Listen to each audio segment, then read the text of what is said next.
Now more than ever, labels are pumping out anniversary reissues and box sets as fast as they can. Is it creating buyer's fatigue from vinyl collectors? Is it really necessary to have 10, 15, 20, 25-year anniversaries of all of these albums? We will discuss on this episode of Talking About Records.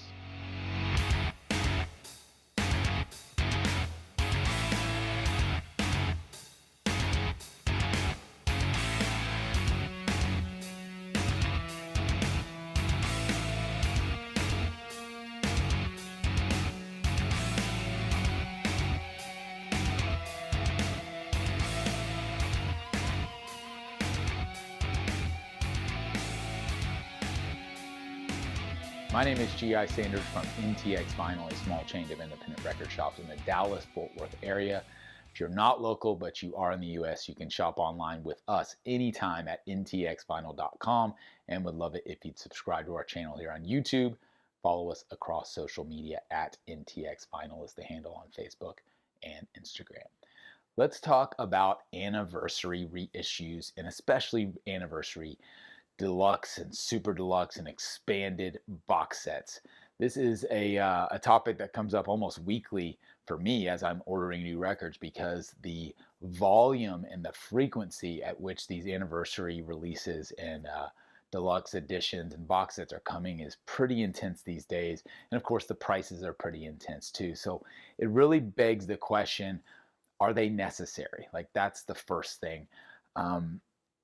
And it's an interesting topic for me, especially because I talk to a lot of new record collectors. And that's, I think, the biggest thing you have to keep in mind when you see another box set release or an anniversary reissue of an album that was, initially came out 10 years ago or 25 years ago or 50 years ago. Um, there's new collectors out there. So even though I've been collecting for years and years and I've seen the 20th anniversary and then the 25th and then the 30th, most of those things are, they go out of print pretty quickly, especially if it's a box set. Box sets don't stay around forever. And so as new collectors enter the market, you got to put yourselves in the position of the label. They own the masters and the rights to these iconic albums. So every 5 to 10 years, is it worth their time to go back into the vault, repackage, maybe add some more content if it's there for the taking, and repackage that and resell it to someone who just started collecting records in the last couple years? Yeah, it is worth it for them. Like, that's their cash cow. The legacy catalogs of these artists that date back to the 50s, 60s, and then go all the way up now to the 90s and even the 2000s. These catalogs are so meaningful for the labels as far as keeping revenue going, because people don't buy music anymore. 90% of the general public just rents music, right?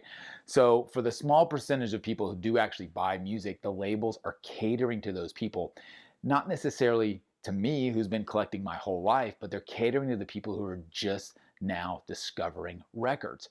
That's why these anniversary reissues and box sets are essential, because there's albums that people, they may have one version of it, but when a super deluxe box set comes out that they've never seen before and it's the 30th anniversary, that sounds amazing. Now, they may not even know that there was a 20th anniversary box set or a 20th anniversary reissue, and it may be a lot of the same content, but again, that one you can't get anymore, and it's not new and it's not updated, right?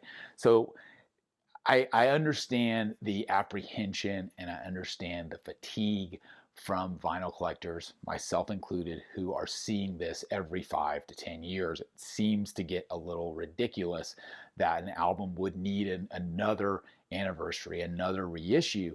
But the reality is it's not targeted towards you. It's not targeted towards me. It's targeted to the new vinyl collector who's just now building out their collection. They're just now discovering some of these older albums. You've got entirely new generations of kids just now getting into physical media for the first time ever, especially in the last couple of years. And the fact that there's a new reissue, an anniversary edition, a box set, that's all really cool to them. You got to keep that in mind. Just like it was really cool to you the first time the anniversary box set came out and got a new master, and there was a live recording, there was some B-sides, there's posters, there's all kinds of stuff included in these things, which are all eye candy and all extras. And that's what keeps this hobby interesting. If you didn't have all that stuff, well, just go stream the damn thing. If you know, like that's fine too. But I hesitate to really shit on the labels because they're working their back catalog, which in most cases is probably the best music they've ever put out. Not that there isn't good new music coming out these days, but as far as like classic essential albums, like I'm fine with them going back and repackaging and rehashing because it keeps people interested. If you're a completist of a certain artist and you feel the need to get all of those different versions on every anniversary, like that's your problem. Like don't spend your money on it if you're fatigued by it, right? But think about the new collector. Think about someone who just started getting into this. Something like an anniversary reissue, a deluxe box set, those types of things are really exciting. They're really unique. They're really cool, especially compared to just streaming the album, which for most people is the alternative. So I like it when labels make a normal reissue or anniversary reissue kind of a standard version readily available, and then they do the deluxe version as well, so there's multiple different price points.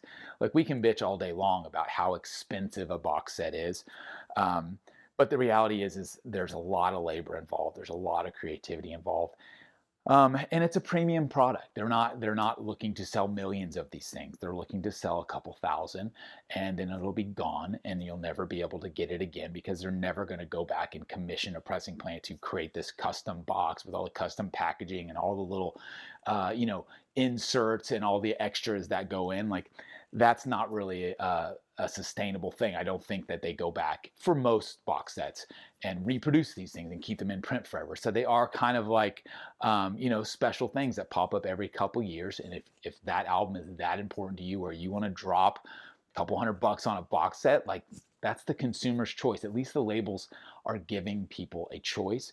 Now, one argument can be made that instead of focusing their time and money on that, well, why don't they reissue these albums that have never been out? Well, I agree with you, but the facts are the facts that maybe they don't have the rights to do that. Maybe they don't have the artist's permission, or contractually they don't have the ability to do that. So they're focusing their efforts on albums they know sell, albums that people every couple years will always be thinking about. Because let's face it, every anniversary of every album, even on a yearly basis, you see, hey, 20 years ago today, 21 years ago today, 22 years ago today, this album came out. So when they hit those milestones, those round numbers, 10, 15, 20, 25, all the way up to 50, like the most recent, Dark Side of the Moon 50th anniversary box set, when those round numbers hit, you can bet that there will be a label looking to take advantage of that and looking to bring that album back to the conscious of the public, just because it's a reason to talk about it. Like that's what marketing is.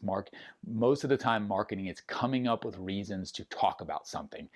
I do it all day long. It's what I do. It's a good practice. If there's an excuse to sell something, an anniversary is a great excuse because it's top of mind for people, and that's what these labels are doing. And I don't knock them for it at all. Honestly, I'm glad for it because it keeps the music alive. Like that's the most important part.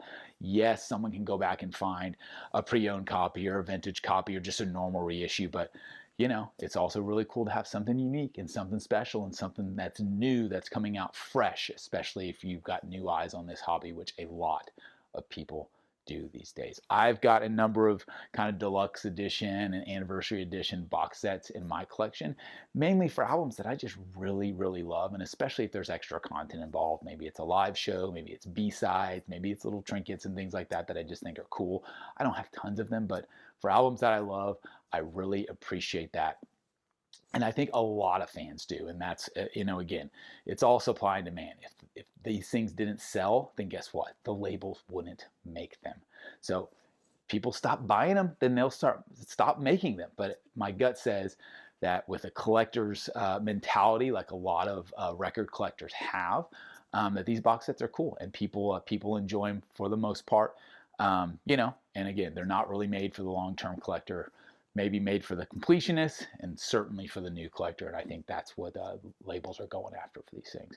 What are your thoughts? Do you own any anniversary deluxe box sets that you actually do enjoy, or have you been disappointed by some? I think that could be another video on its own, disappointing box sets that have come out. But I would love to hear your comments and your feedback. As always, my name is G.I. Sanders. This has been Talking About Records, and we'll see you again next time.